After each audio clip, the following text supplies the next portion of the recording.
Sharma and welcome to English point. आज है हमारा प्रैक्टिस सेट नंबर 105 का और इसके पहले बहुत सारे प्रैक्टिस सेट बनाए हुए हैं मैंने, तो उन्हें भी जरूर देखिए। चलिए, और आज के जो प्रैक्टिस सेट है ये मैंने क्वेश्चंस लिए हैं DSSB के एग्जाम से, यानी DSSB का जो ओल्ड पेपर्स थे उनमें से हमने आज क्वेश्चंस निकाले हैं। तो आज देखते हैं कि आज हमारे क्वेश्चंस किस तरह की होंगे। तो सबसे पहला जो क्वेश्चन है ये है आपका select the most appropriate word to fill in the blanks, यानी यहाँ पर ये जो सेंटेंस लिखा हुआ है इसको हमें फिल करने के लिए यहाँ पर 4 ऑप्शंस हैं। चलिए, तो सबसे पहले सेंटेंस पढ़ते हैं। Dash apples are the stars of fall. Star of fall, fall मतलब होता है, आप याद रखिए, ऑटम। फॉल मीन्स ऑटम होता है। इस तरह से आप समझें कि जो फॉल वर्ड है ये अमेरिकन वर्ड है। कैसा वर्ड है? अमेरिकन। एंड जो ऑटम वर्ड होता है ये आपका ब्रिटिश वर्ड है। ठीक है, तो यहाँ पर फॉल का मतलब कोई गिरने से नहीं है। तो apples are the star of fall, यानी कि जो एप्पल्स होते हैं वो ऑटम के स्टार होते हैं। Then strawberries take the centre stage of summer, और स्ट्रॉबेरीज का जो सेंटर स्टेज होता है वो कौन सा होता है? सीजन का summer. And there is no better place to snack on these red beauties than the national park। तो यहाँ पर हमें यूज करना है कंजंक्शन since, although, if या foremost। तो यहाँ पर सबसे जो मोस्ट सुटेबल होगा वो होगा कि यहाँ पर कंडीशन बताई गई है 2 चीजों में। कौन सी कंडीशन? कंडीशनल क्लॉज की। तो यहाँ पर यूज किया जाएगा आपका इफ, कि यदि एप्पल्स ऑटम के स्टार हैं तो स्ट्रॉबेरीज समर का सेंटर स्टेज होते हैं, है ना।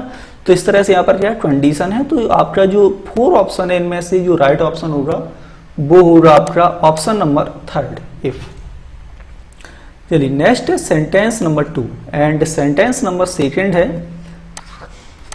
Select the most appropriate word to fill in the blanks.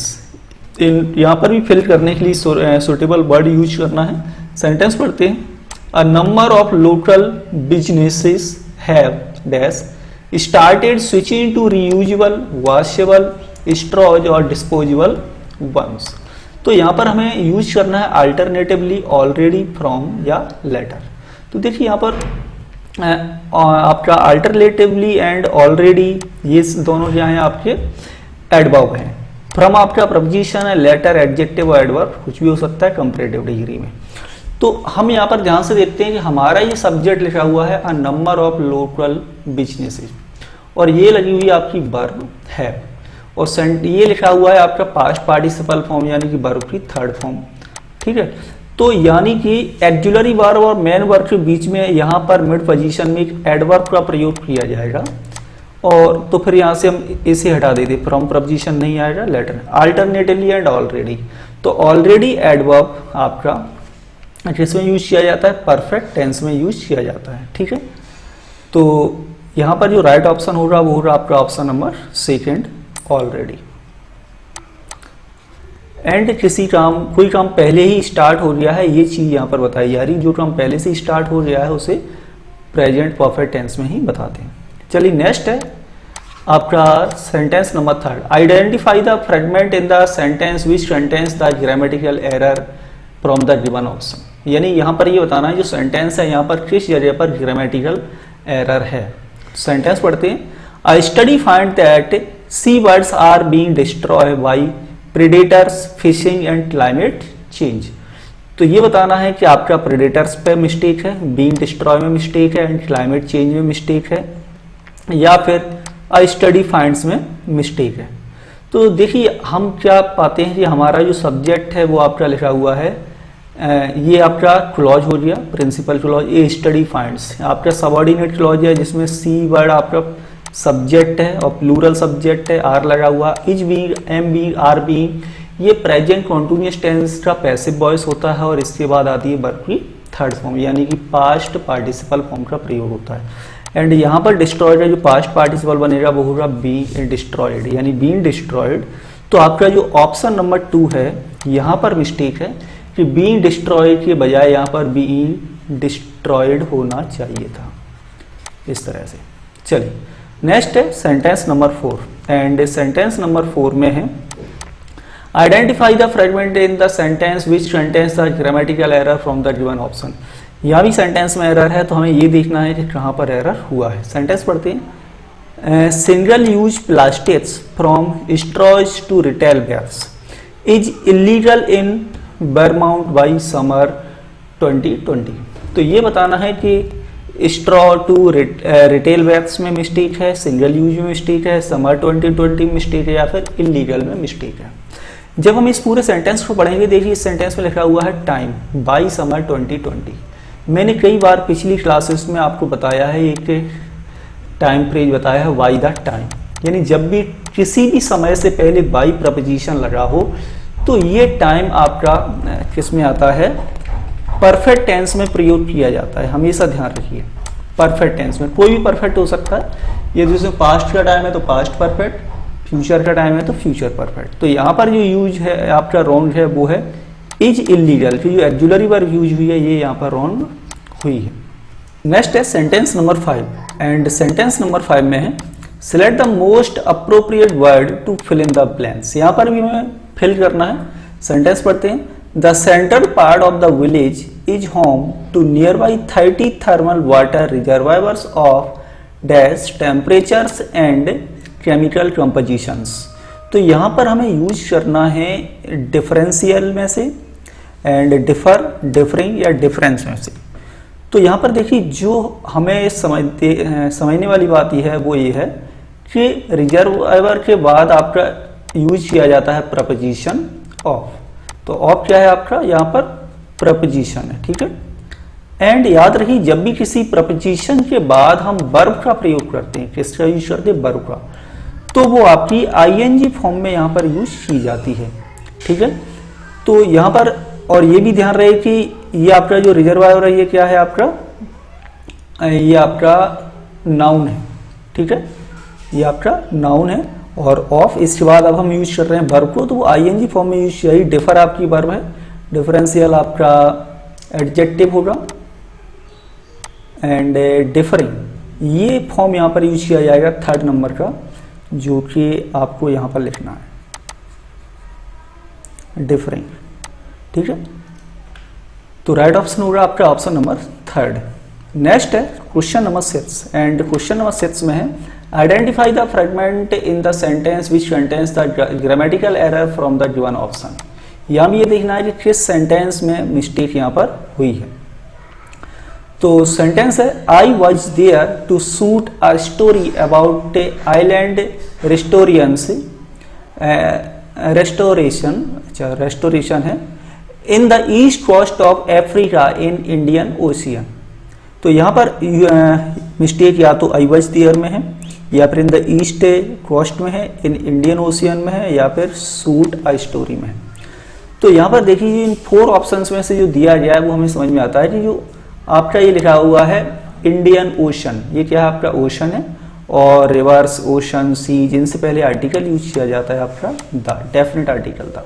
तो यहाँ पर कोई आर्टिकल यूज नहीं हुआ है तो हमें यहाँ पर आर्टिकल द का यूज करना होगा। इसलिए यहाँ पर जो ऑप्शन है आपका वो होगा 3rd, कि 3rd ऑप्शन में यहाँ पर सेंटेंस में मिस्टेक है। नेक्स्ट है sentence number 7 and sentence number 7 में है select the most appropriate option to substitute the underline segment in the given sentence if there is no error, if there is no need to substitute the option no substitute required। Okay sentence पढ़ते हैं और यहाँ पर जो आपका sentence है वो है emperor penguins is extremely good at staying warm in the frigid Antarctic winter.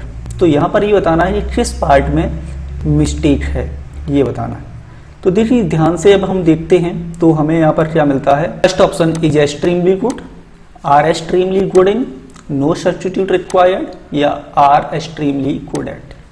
तो यानी कि जो भी मिस्टेक हो रही है आपकी या तो वो यहाँ से यहाँ तक ही हो रही, तो हमें यहाँ पर फोकस करना है। तो सबसे पहले हम अपना सब्जेक्ट देखते हैं एम्परर पेंगुइन्स। पेंगुइन्स आपका कैसा है, ये प्लूरल सब्जेक्ट है, ठीक है।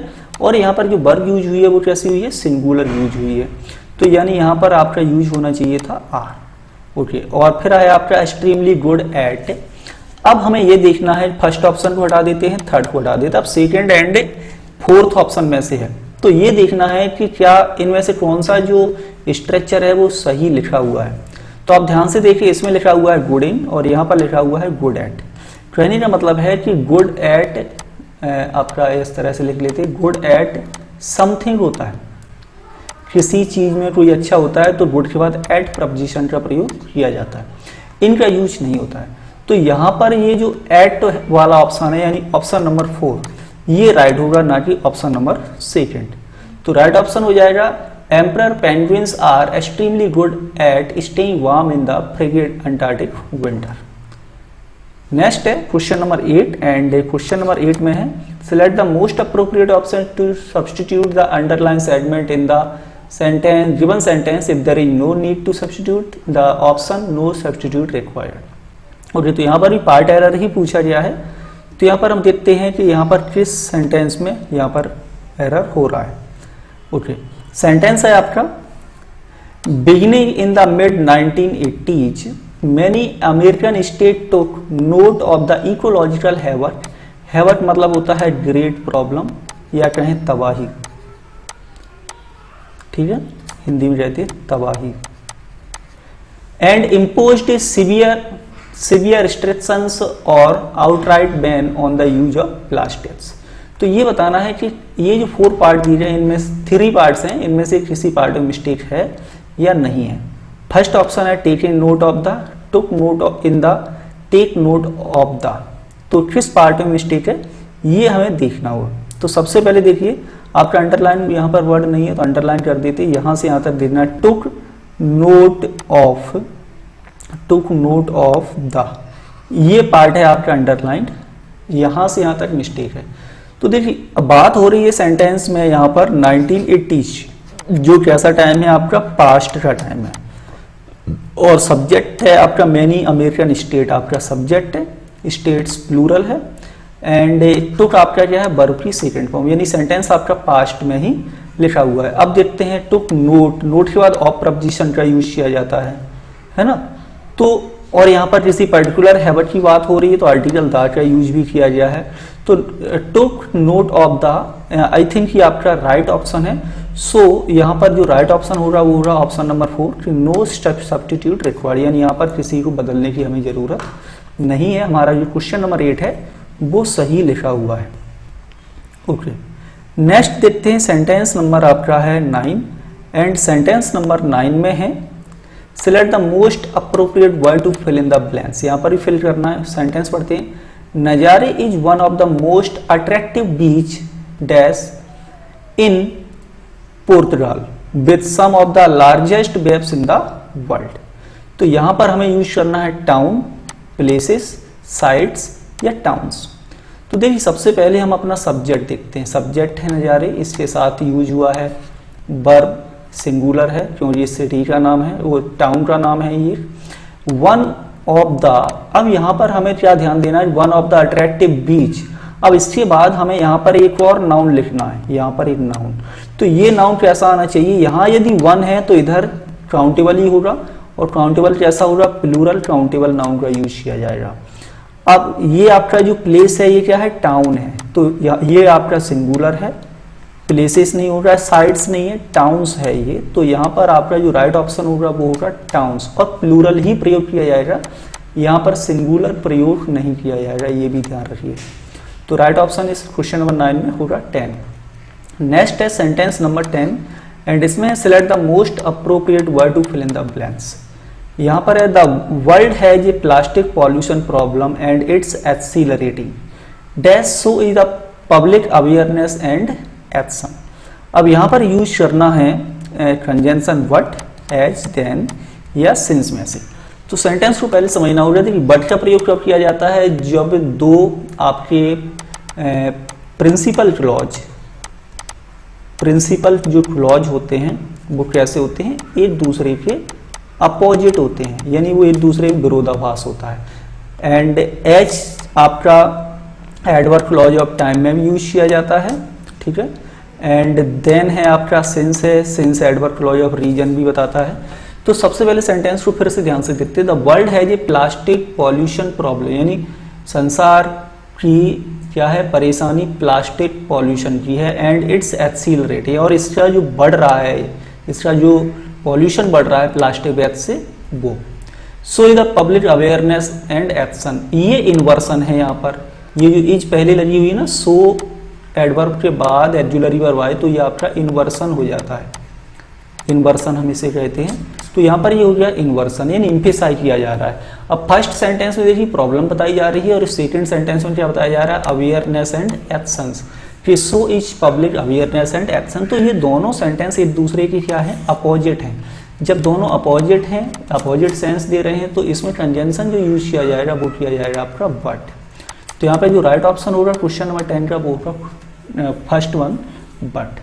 दोस्तों आज की क्लास कैसी लगी कमेंट करके जरूर बताना, पसंद आए तो इसे दोस्तों के साथ शेयर जरूर करें। Thank you for watching this video.